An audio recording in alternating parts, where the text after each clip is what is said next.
ni perezida ukiri muto Ibrahim traore ukomeje gukangaranya isi yose yavuze ijambo ritangaje cyane tsagaruka ku ntambara yo muri DRC ndetse avuga no kuri perezida Paul Kagame. Uti yavuze iki?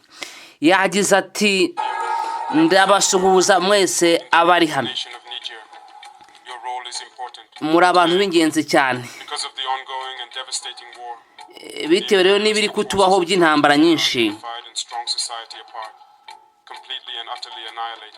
Ati uyu munsi bitewe n'ibiri kutubaho, the effect that they are expecting or hoping for will unfortunately never come to pass because the required mu by'ukuri nimureke tureke kwita ku byashize, because instead this war has come to bond us. Turasaba ko twishyira hamwe kuko izi ntambara zaje gutuma dushyira hamwe. And we tell them that we will never cry.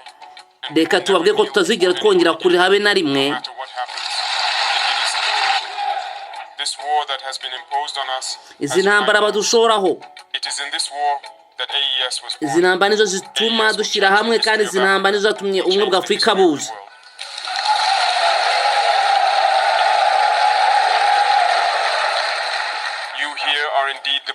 Mwese bari hano ndagira ngo mbabwire ko abaturage bacu bari mu nshingano zacu. Mwabonye akababaro twahuye nako, by'umwihariko abanyafurika. Reba bino bihano bashyira ku bigo bya Afurika, tugomba kurwana. Icyo ni ikintu cy'ingenzi. Murabizi hari abantu namwe batari mu bigo byabo bari mu buhungiro, mukwiye kureba neza tukareba ibidufitiye umumaro. Mukwiye gutekereza, batekereza kure.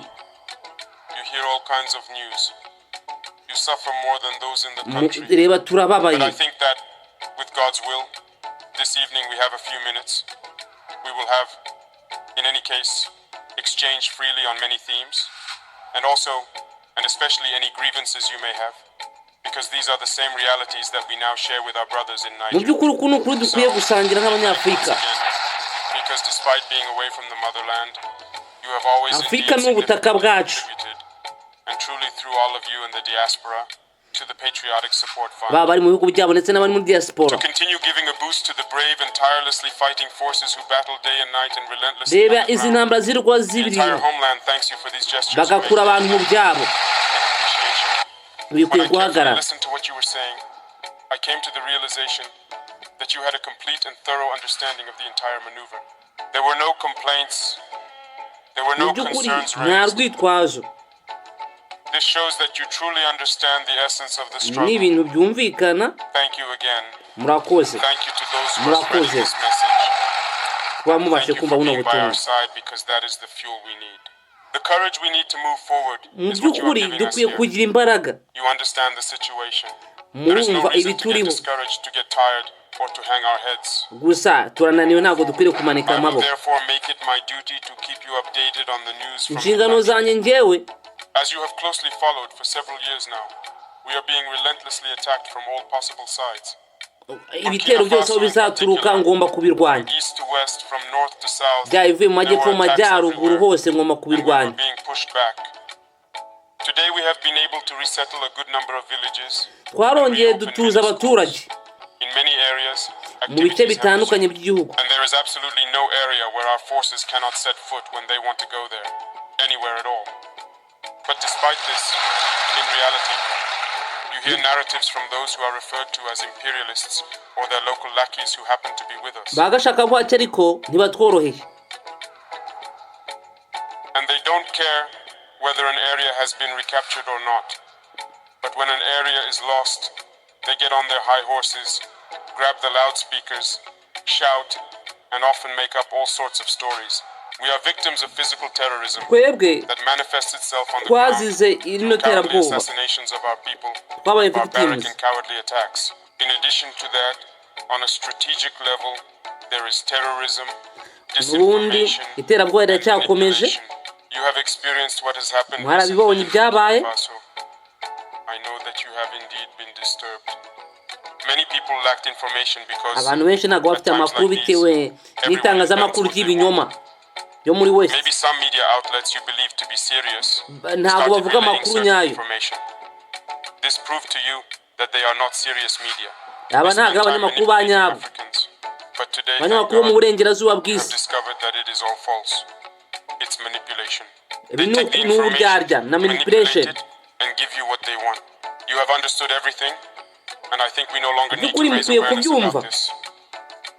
mukwiye kubyumva. Unfortunately, these people will always find house Negroes who will always find ways to manipulate and control. abantu They bo will mu do everything in their burengerazuba power baraza to ensure that their bakaturyarya desires are met. bashaka And gutwara that is what imitungo we are yacu ya experiencing Afurika. as well. I know you are following it. Mukwiye Unfortunately, kubyumva, some Burkinabés have once again by'umwihariko withdrawn to abanyaburkina neighboring faso ivories and are pulling strings with the imperialists trying to bagashaka buhake, destabilize our country again. ntabwo bazongera kudusenyera igihugu na But rimwe. it's a lost cause. We have taken a path. We are moving forward. twafashe We will umwanzuro wo never look back. gutera imbere ndetse no kubirwanya. The pressure is increasing everywhere in the bahora AES badushyiraho regarding terrorist pressure, attacks. You can badutera follow. n'ibitero, batugaho The ibitero forces bashaka are kutwica. vigilantly keeping watch, and we continue to fight steadfastly. tugomba gukomeza But we can kurwana assure nabo you of one mpaka. thing, with determination. Fighting kandi is one thing, twafashe umwanzuro but the other was that we were in a situation nta that gusubira didn't even inyuma. allow us to be free in our actions. Thank God today, rwose no reka one can dushime stop Imana. us from getting equipped wherever we want. No one comes to design maneuvers with us. The general staffs think as they wish and conduct their operations. We buy our aircraft where we want and use them as we want. No one can restrict us. gusa ubu ngubu ibyiza ni uko dushobora Fly kugura over a indege part of the z'intambara territory n'intwaro aho where no one dushaka will come ndetse during our tukanazikoresha aho operations dushaka. to forbid us from accessing an area. All this happened before. Check with the FDS, who maneuvered with these imperialist forces that were here. That is why we say that independence is now. ni byiza dukwiye kugira ubwigenge bwa nyabwo.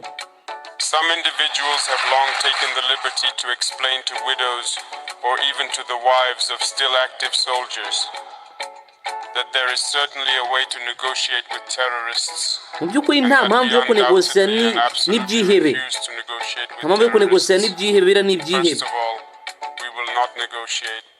ntabwo tuzigera tunegosiya n'ibyihebe uko byagenda kose, uko byagenda kose We are definitely going to fight. tugiye Let that kurwana. be clear to everyone. We see some who take great pleasure in frequently appearing on TV shows.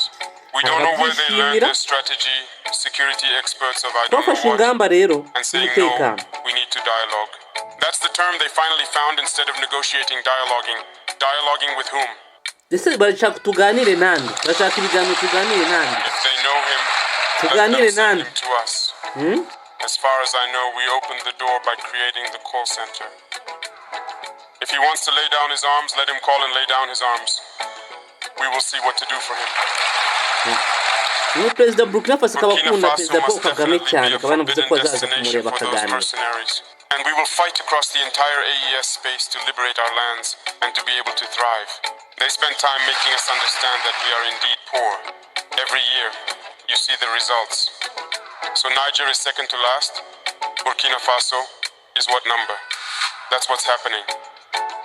And they like to rank countries from the richest to the poorest. And it's us, the poorest countries, the usanga Sahelian bafata countries. ibihugu ngo We barafata ended up fighting igikize over the scraps. n'igikennye We took babishyira responsibility. babitondekanye. We told you to leave our country. We twabwiye will mureke organize ibihugu and develop byacu, ourselves. mureke ibihugu Yet, byacu, you say you are not leaving. mureke ibihugu byacu. I can't understand. Njye If ntabwo we are nshobora poor, we kukumva have habe na nothing. gato. But leave. Let us be.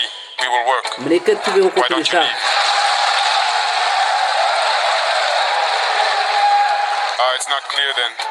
There's something down there. There's Anguissou Roche. Since 1968, let's take the case of Niger. They exploit uranium. But Niger has no electricity. Yet Paris, the city of light.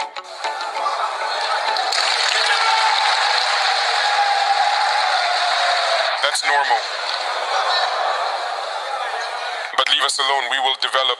We will manage with our uranium too. We tuzubaka will know igihugu what to cyacu do. tugiteza imbere. For years here in Burkina, they have been mining gold everywhere. You don't habaho even have a good gucukura road to zahabu access the gold za site. Burkina Faso igihe Why? kirekire. Now we know exactly how to exploit gold. natwe tuzi uburyo I don't know why we tuzabyaza even umusaruro give izo permits zahabu. to multinationals from those countries. We will exploit our gold ourselves. ni kimwe no We kuba have zicukura already hano muri started. Afurika ahantu henshi We will begin. hatandukanye. We will do. natwe tuzi uburyo tuzabibyaza umusaruro. We are still in the process of reorganizing and equipping the army. turacyari kwishyira hamwe We have not yet reached the level we ibintu ku want, murongo. but we are controlling the situation. We are staying the course, and we are going to ramp up because the equipment will come, the numbers will increase. We are going to fight. tugomba That is kurwana certain. uko byagenda kose. We may suffer, but we need a bit of tugomba patience, that's kubabara all. ariko tukabigeraho. Because the situation has significantly deteriorated so much mu over several by'ukuri years. We must mwaratwangiza go with great force mwaratwangiza so igihe that it kirekire cannot cyane. come back later. When we resolve it, it's once and for all. tugomba kubikemura tukabishyira kuri We are gahunda. gathering everything necessary and essential needed to open the different and various routes that connect the states of the AES. And they are fighting to prevent these routes from opening. Because AES is a nightmare for them. It must not happen. We must not integrate in any way at all. ariko tugiye kongera However, we kububaka. will ultimately defeat them in the end. In any case, you have waited a lot. I can't write about all the topics. But know one thing, on all fronts, battles are indeed being fought. You are the guarantors of what will be written tomorrow. It's you. They should do everything to ensure that we never go back. It's not even possible. ibyo Ubufaransa bwifuza by'uko twasubira inyuma ntabwo bizongera. As Colonel Goita said last Ntibyashoboka. time, and we count on you. Be in solidarity with your Nigerian brothers. Be twebwe ambassadors of tugomba gushyiramo Burkina Faso. nk'abanya-Nigeria. This solidarity must be expressed on all levels. We know what the ndetse Nigerian nk'abanyafurika people muri are rusange. enduring. We are doing everything we can to lessen that suffering. The people have shown an impressive and enduring resilience, adapting and thriving despite significant abantu challenges. tuzakomeza Those who kwihangana make us paka suffer like this, I bet their people cannot endure nyuma what the mwadutera Nigerians akababaro have nk'uko. endured. They too would find it incredibly difficult to withstand the hardships and challenges that the Nigerians have faced. Hold on, stay united together, and as for us, we will spare no nimureke effort dukomeze dushyire hamwe. completely to ensure that the legitimate aspirations of our peoples are indeed fulfilled. nimureke abaturage bacu That's why we are here. tubiteho. Hold on and pass the message to the entire diaspora and the nimureke community ubutumwa to stay bugere strong hose. and stand tall. Because Burkina Faso is also about that. It's about those people who fought to leave us this land. And we have the duty to fight for the next generation. tugomba A big kurwana. thank you.